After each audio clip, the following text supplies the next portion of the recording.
Good morning to all of you. Today class child pedagogy class 10। आज हम लोग class start करेंगे और कुछ ऐसे क्वेश्चंस इंपॉर्टेंट है जो आपके एग्ज़ाम में 2022 एग्जामिनेशन दिसंबर 2022 में आने वाले हैं सीटेट का। और एक मोटिवेशनल कोट के साथ स्टार्ट करता हूं जो आपको ऊर्जावान बनाएगी। जो लोग कभी मेहनत का साथ नहीं छोड़ते हैं, किस्मत उसका कभी साथ नहीं छोड़ती है ना। जो लोग कभी मेहनत का साथ नहीं छोड़ते, किस्मत उसका कभी साथ नहीं छोड़ती है।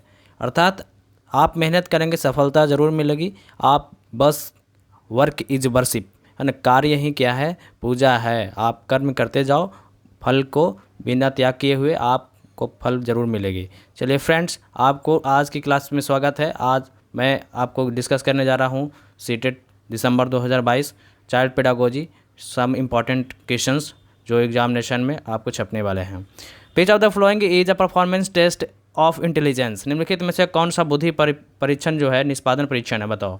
तो ना, ये इंपॉर्टेंट क्वेश्चन आते ही हैं टीचिंग एग्जामिनेशन में, ज़्यादातर सीटेट में, है ना। वाटिया बैटरी परीक्षण जो है, यह जो है निष्पादन परीक्षण है ना। बुद्धि का जो है निष्पादन परीक्षण है। इस पे इंटेलिजेंस जो IQ है उसकी चेक किया जाता है फ्रेंड्स। नेक्स्ट क्वेश्चन की ओर चलते हैं फ्रेंड्स। क्वेश्चन नंबर 2 क्या है? देखिए क्वेश्चन नंबर 2 पढ़िए। विच आइडिया इज हेरिडिटी, कह रहा कि कौन which disease is a heredity, यानी कौन सा रोग क्या है? अनुवांशिकता है या वंशानुगत है ना। तो इसमें आप देख सकते हैं कि एक ADHD है और सेकंड क्या है? फिनाइल कीटोनोरिया, है ना। और ये जो है हेरिडिटी है, जो यह वंशानुगत यानी कि यह जो है जेनेटिक्स है, यानी कि वंशज टू वंशज चला आता है। यह जो है जैसे पेरेंट्स को होंगे तो वो बच्चे को भी हो जाएंगे। यह जो है हेरिडिटी है ना।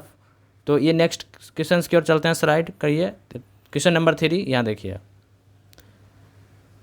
Mid term exam is an example of, है ना। मध्य अवधि परीक्षा एक उदाहरण है। तो जैसे कह रहा कि एग्जामिनेशन होते हैं स्कूलों में, तो विद्यालयों में स्कूल भी होते हैं, तो यहाँ कह रहा कि मिड टर्म एक होता है। तो मिड टर्म किसके अकॉर्डिंग चले जाएंगे friends? Summative assessment. Summative assessment के हिंदी में लिख देता हूँ, है ना। कितने लोग बच्चे को हिंदी रिक्वायर्ड करते हैं तो लिख देता हूँ मैं। यहाँ देखिए, योगात्मक मूल्यांकन, योग्यात्मक मूल्यांकन होते हैं फ्रेंड्स। मूल्यांकन कह रहा कि यह जो है एक टर्म के बाद एग्ज़ाम लिया जाता है समेटिव असेसमेंट में। और फॉर्मेटिव असेसमेंट एक होता है, उसको अभी आप लिख दीजिएगा कहीं पे, हिंदी समझ लीजिएगा। फॉर्मेटिव असेसमेंट इसका हिंदी होता है फ्रेंड्स, यहाँ पे लिख देता हूँ मैं, रचनात्मक मूल्यांकन। रचनात्मक मूल्यांकन, है ना, फॉर्मेटिव असेसमेंट का। तो फॉर्मेटिव असेसमेंट कब होता है फ्रेंड्स? जब हमारा बच्चों की नॉलेज को बीच में ही चेक किया जाता है। जैसे कि क्लास ड्यूरिंग के समय आप चेक कर सकते हो, या फिर वीकली टेस्ट के माध्यम से, हाँ ना, यहाँ पे फिर या फिर मंथली टेस्ट के माध्यम से चेक कर सकते हैं। लेकिन समेटिव असेसमेंट ऐसा होता है जो एक टर्म के बाद होते हैं। लाइक दैट साल भर में 2 एग्ज़ाम होने वाले हैं, है ना। तो उस तरह से एक बीच में होगा, उसी को कहते हैं मिड टर्म यानी मध्य अवधि, है ना। तो उसको करेंगे समेटिव असेसमेंट। एक सत्र के लास्ट में होते हैं, यानी कि सेशन के लास्ट में जो होते हैं वह भी क्या होते हैं? समेटिव असेसमेंट के अकॉर्डिंग आएंगे फ्रेंड्स, है ना। जैसे एक मान लीजिए कि कोई कोर्स करता है PG का या फिर ग्रेजुएशन का ही, तो उसमें सेमेस्टर बाय सेमेस्टर होते हैं। तो सेमेस्टर किस में चले जाएंगे फ्रेंड्स? सेमेस्टर जो एग्ज़ाम होंगे वो समेटिव में चले जाएंगे। अगर मान लीजिए कॉलेज पे कोई कंडक्ट एग्ज़ाम करवाया जाता है वीकली या फिर मंथली या फिर क्वार्टरली, वो सभी फॉर्मेटिव में चले जाएंगे फ्रेंड्स। यहाँ से क्वेश्चंस आते हैं फ्रेंड्स, इसीलिए कॉन्सेप्ट में क्लियर कर दिया। बाकी नेक्स्ट क्वेश्चन पे चलते फ्रेंड्स, है ना। फ्रेंड्स यहाँ पे देखिए 4 नंबर क्या कह रहा है कि according to RTE act 2009 the pupil teachers ratio of primary school should B.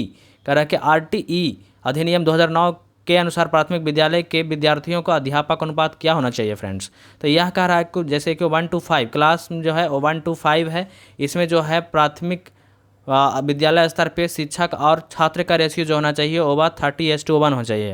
यानी 30 बच्चे होंगे वहाँ पे और 1 टीचर होंगे फ्रेंड्स, है ना। यह जो है प्राथमिक विद्यालय के स्कूलों में ये होना बहुत ही क्या है, मैंडेटरी है RTE एक्ट 2009 के अकॉर्डिंग। लेकिन आजकल के देखिएगा विद्यालयों में टीचर्स के क्या है संख्या बहुत कम है, इसलिए यहाँ पे 30 क्या 60 भी हो जाएगा, फिर एक भी टीचर्स नहीं मिलेंगे, है ना। तो इस तरह से कह रहा है कि हमारे टीचर्स के काफ़ी रिक्वायरमेंट है, तो आप लोग भावी शिक्षक बनने जा रहे हैं।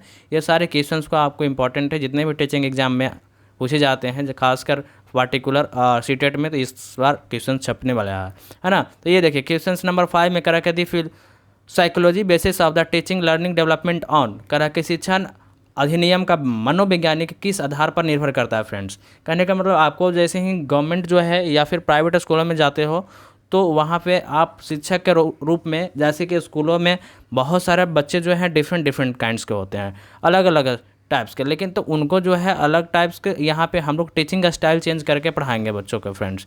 यानी कह रहे हैं कि उसको ये जो प्रॉब्लम है वो प्रॉब्लम को दूर करने के लिए हम अपने टीचिंग स्टाइल में चेंज करेंगे, है ना। Teacher is a facilitator, teachers क्या है, सुविधा दाता है ना, सुविधा दाता, जैसे कि फैसिलिटेट करता है ना। आप देखिए नेक्स्ट क्वेश्चन के चलते हैं फ्रेंड्स। क्वेश्चन नंबर 6 में फ्रेंड्स, ये सारे क्वेश्चन इंपॉर्टेंट है आपके लाइफ में, ये जॉब दिलाएगा आपको। विच of the following is a not of psychological motive, निम्नलिखित में से कौन सा दैहिक अभिप्रेरक नहीं है। कितने लोग बच्चे ऐसे होंगे कि दैहिक को समझ में नहीं आ रहा है, दैहिक मत समझ जाना है ना फ्रेंड्स।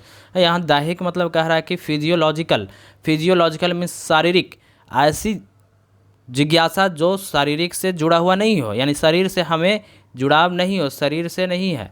तो इस देखिए यहाँ पे कह रहा है कि मैस्लो जो थे वो हायरार्किकल थ्योरी में लगभग 5 नीड्स दिए थे, तो उसमें जो है हैंगर आते हैं, थ्रस्ट आते हैं, स्लीप आते हैं, ये सभी हमारे जो है किससे जुड़ा हुआ है, बॉडी से, है ना। ये नीड्स जो है हमारे फिजियोलॉजी से जुड़ा हुआ है, लेकिन अचीवमेंट जो है, उपलब्धि है, वो मोटिवेशन से जुड़ा हुआ है ना, वो उसे हासिल करना है। लेकिन बाकी 3 ऑप्शन जो है यहाँ फ्रेंड देख रहे हैं आप, जो भूख और प्यास और नींद, ये सभी जो है बॉडी से रिलेटेड जुड़ा हुआ है। लेकिन अचीवमेंट जो है यह मोटिवेशन दिलाती है कि हमें टारगेट है कि सीटेट क्वालिफाई करना है इस बार, तो करना है at any how at any cost, किसी भी तरह किसी भी कीमत पे। तो ये हमारा अचीवमेंट है, तो अचीवमेंट हमें करके रहना है इस बार 2022 में, अपना झंडा गाड़ देना है फ्रेंड्स, है ना। यानी क्वेश्चन नंबर 7 में चलते हैं फ्रेंड्स। क्या कह रहा है कि RT act 2009 is for the children of which group. अब बताओ फ्रेंड्स आप लोग कि RT एक्ट जो है 2009 है, और वह अधिनियम 2009 के आयु के समूह के बालकों के लिए है। बताओ, ये डिफिनिट ही आते हैं NEP नेशनल एजुकेशन पॉलिसी में, आप देखे होंगे, तो इसमें वर्णन किया हो गया है 6 से 14 वर्ष के बच्चों के वो जो एजुकेशन है वो क्या है, फ्री एंड कंपलसरी है, अनिवार्य एवं निःशुल्क शिक्षा दी जाए RT एक्ट 2009 के अकॉर्डिंग। चलिए फ्रेंड्स, आई होप ये समझ में आया होगा। नेक्स्ट क्वेश्चन की ओर चलते हैं फ्रेंड्स। क्वेश्चन नंबर 8 क्या कह रहे हैं उसमें पढ़ेंगे, है ना। यहाँ देखिए, who was the chairman of the national steering committee on NCF, यानी कि NCF 2005 के राष्ट्रीय रिटायरिंग समिति के अध्यक्ष कौन है। यानी जब NCF 2005 नेशनल करिकुलम फ्रेमवर्क जब बन रहा था फ्रेंड्स, उस समय जो है हमारे अध्यक्ष कौन थे, तो यहाँ पे आ जाएगा फ्रेंड्स प्रोफेसर यशपाल, है ना, प्रोफेसर यशपाल सिंह, है ना, यशपाल सिर्फ याद रखिएगा आप, ठीक है, प्रोफेसर यशपाल। और जब जो है यहाँ पे बात किया जा रहा है, अभी जो बना हुआ है friends NEP new education policy 2020 में जो बना है फ्रेंड्स, वो किसके अध्यक्षता में बना है फ्रेंड्स, कस्तूरी नंदन, है ना, याद रखिएगा कस्तूरी नंदन की अध्यक्षता में बनी है वो, है ना। नेक्स्ट क्वेश्चन की ओर फ्रेंड्स चलते हैं। क्वेश्चन नंबर 9 में देखिए, ये सब सारे इंपॉर्टेंट क्वेश्चन है, आप इससे पीछा नहीं छोड़ सकते हैं, आप आपका पीछा नहीं छोड़ा सकते हैं, ये काफ़ी भी इंपॉर्टेंट क्वेश्चन है। कह रहा है कि playway method of the teaching based on, कह रहा है कि शिक्षण के खेल कूद विधि किस सिद्धांत पर आधारित है फ्रेंड्स, है ना। यह जो है principle of growth and development पर आधारित है। कैसे, जैसे किंडरगार्टन कहते हैं कि फ्रोवेल सिद्धांत, है ना, फ्रोवेल यानी कह रहा है कि किंडरगार्टन ने बोले हैं कि बच्चों को आप क्या कीजिए, खेल खेल में सिखाइए, है ना, किस माध्यम से, खेल खेल में सिखाइए, ताकि बच्चों को खेल खेल में सीखने के साथ साथ उसकी जो ग्रोथ है, पूरा डेवलपमेंट बॉडी के साथ साथ उसका नॉलेज इंटेलेक्चुअल लेवल पे, यानी आध्यात्मिक लेवल पे भी ज्ञान प्रसार हो सके और शारीरिक रूप से भी बढ़ सके। यानी कि कह रहा है कि ऑल डेवलपमेंट, यानी कि सर्वांगीण विकास की बात किया जा रहा है ना। यह जो है फ्रोवेल जो प्लेबे मेथड है वो किसने दिया था, अगर मान लीजिए एग्जाम में पूछ दे फ्रेंड्स, तो आप एकदम छापिएगा फ्रोवेल प्लेबे मेथड जो है फ्रोवेल जी ने दिए थे, है ना। वो किस लिए दिए थे, कह रहा principle of growth and development, यानी कि कह रहा कि विकास और वृद्धि का सिद्धांत। मैं लिख दे रहा हूँ, जो फ्रेंड्स जिसको भी साथी को यहाँ पे दिक्कत हो रहा है तो यहाँ पे लिख देता हूँ, विकास और वृद्धि का सिद्धांत, है ना। आप ज़्यादा रामायण मत पढ़िए, है ना, पूरा ग्रंथ मत पढ़िए, इतना पढ़िए जितना एग्जाम में आए आप पास हो जाए, बस नौकरी दिला दे, यही आपके लिए इंपॉर्टेंट है ना। क्वेश्चन नंबर 10 में देखिए फ्रेंड्स, पूरा ग्रंथ पढ़ने की कोई ज़रूरत नहीं, ऐसा पढ़िए कि हमें एग्जाम क्वालिफाई हो और नौकरी मिले, बस हमारा उद्देश्य है नौकरी लेना। बस remedial teaching used for which kind of children, कह रहा है कि उपचारात्मक शिक्षण किस प्रकार के बालकों के लिए प्रयुक्त होता है फ्रेंड्स, है ना। कह रहा है कि उपचारात्मक मतलब ये शब्द आपको समझना होगा, यहाँ पे कुछ कुछ हिंदी शब्द जो हैं टफ होते हैं, तो इसलिए कह रहा है कि उसको आप इंग्लिश में भी याद कर सकते हैं फ्रेंड्स। रिमेडियल मीन्स क्या होता है, उपचार कब होता है, जब आप डॉक्टर के पास जाते हो फ्रेंड्स, तब उसको पहले क्या करता है, डायग्नोसिस करता है ना, चेक करता है ना, डायग्नोसिस करता है, चेक करता है, यानी कह रहा है कि यहाँ पे चेक करने के बाद उसको दवाई लिखता है, तब उपचार करता है रिमेडियल।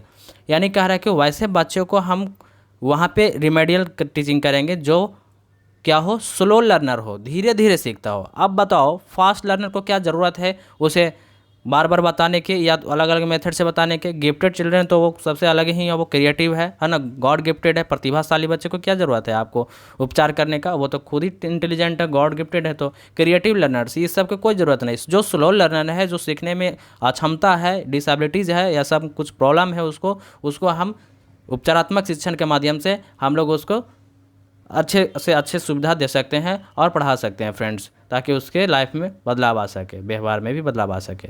क्वेश्चन नंबर 11 में देखिए फ्रेंड्स, कह रहा है कि which of the following research is associated with Stephen Corey, निम्नलिखित में से कौन सा अनुसंधान स्टेफन कोरे से संबंधित है फ्रेंड्स। तो इसमें देखा जाए तो एक्शन रिसर्च, ये तो आपको याद करना होगा फ्रेंड्स। कह रहा है कि स्टेफन कोरे जो है वह एक्शन रिसर्च का, अगर आप किसी बच्चों को हिंदी नहीं पता है तो आप लिख सकते हैं फ्रेंड्स, क्रियात्मक अनुसंधान होता है फ्रेंड्स। इसके बारे में भी मैं बता देता हूँ कि ये क्रियात्मक अनुसंधान होता क्या है, ये कब अप्लाई किया जाता है ना बच्चों में। देखिए मान लीजिए जब आपको स्कूल में पोस्टिंग होगा या जब स्कूल में कोई टीचर्स हमारे साथ ही फ्रेंड्स पढ़ा रहे होंगे, तो उनको पता होगा कि जैसे ही बच्चों को किसी तरह का प्रॉब्लम होती है स्कूल में, क्लास के ड्यूरिंग या क्लास के बाहर या प्लेग्राउंड में, तो उसको एक्शन रिसर्च के माध्यम से, यानी कि तुरंत उसको प्रॉब्लम के सॉल्यूशन दिया जाता है ना, यानी कि उसके अंदर जानने की अवेयरनेस है। मान लीजिए कि पढ़ाते पढ़ाते कोई क्वेश्चन बच्चा पूछता है, तो उस एक्शन रिसर्च के माध्यम से उसे आप क्या कीजिए, तुरंत बता दीजिए, या फिर जहाँ पे जिस टर्म में उसको प्रॉब्लम हो रहा है फ्रेंड्स, तो वहाँ पे रिसर्च करके एक्शन रिसर्च उसको प्रॉब्लम के समस्याओं को सॉल्व कीजिए फ्रेंड्स। आई होप ये क्लास आपको समझ में आया होगा फ्रेंड्स। अगर आप मेरे इस चैनल पर नए होंगे तो आप समझदार हैं, भावी शिक्षक बनने जा रहे हैं, है ना, हमारे देश के, तो आप सब्सक्राइब, शेयर और लाइक कर बटन दबा दीजिएगा और बेल और नोटिफिकेशन पे क्लिक कीजिएगा, ताकि आपको जितने भी इससे रिलेटेड वीडियो होगा फ्रेंड्स आपको मिल जाएगा फ्रेंड्स। तब तक लिए जय हिंद, जय भारत। आप ज़्यादा मत पढ़िए, जितना पढ़िए उतना एग्ज़ाम में आपका एग्ज़ाम पास करा दे और क्वालिफाई करा दे और आपको जॉब हो जाए, सुनिश्चित करें। चलिए धन्यवाद, आपसे विदा लेता हूँ। एक छोटे से ब्रेक के बाद फिर मिलता हूँ फ्रेंड्स। जय हिंद, जय भारत।